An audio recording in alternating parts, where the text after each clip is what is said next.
اللہ تک پہنچنے کا سفر اللہ تک پہنچنے کا سفر وہیں سے شروع ہوتا ہے جہاں تم سوچتے ہو کہ اب سبھی راستے بند ہو چکے ہیں۔ جب دنیا تمہیں تکا کر سجدے میں گرا دیتی ہے تو وہ تمہیں سنبھال لیتا ہے اور پھر اسی دنیا کے روبرو لا کر کھڑا کر دیتا ہے۔ کبھی سوچا ہے کہ تمہیں اتنی ہمت اور بے خوفی کہاں سے آتی ہے؟ جب تم اللہ کے فیصلوں پر یقین رکھتے ہو تو وہ تمہیں ان فیصلوں پر راضی ہونے کے لیے بے حد صبر دے دیتا ہے۔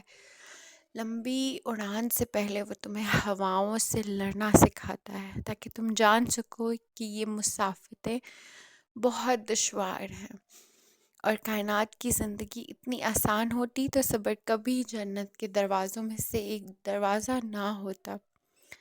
توکل رکھو۔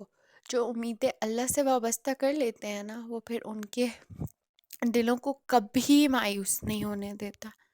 وہ ہتھیلی تب تک خالی نہیں ہونے دیتا جب تک اسے بہتر چیز سے بھر نہ دے۔ تم اسے تھامے رکھو، پھر وہ بھی تمہیں کبھی نہیں تھکنے دے گا۔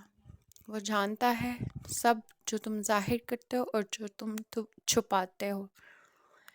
وہ اس دکھ کا بھی بھرم نہیں توڑے گا جو تم نے اس کے سوا کسی کو نہیں سنایا۔ تم اسے وقت دو، وہ تمہارا وقت ٹھیک کر دے گا۔ تمہیں عارضی طور پر ابھی ایسا لگے گا کہ سب کچھ ختم ہو گیا، مگر وہ تمہیں پھر سے اس آزمائش کے بعد زندگی کی جانب لے کر آئے گا۔ جو تم سے دور کیا گیا ہے وہ بہتر بنا کر تمہیں واپس کر دیا جائے گا۔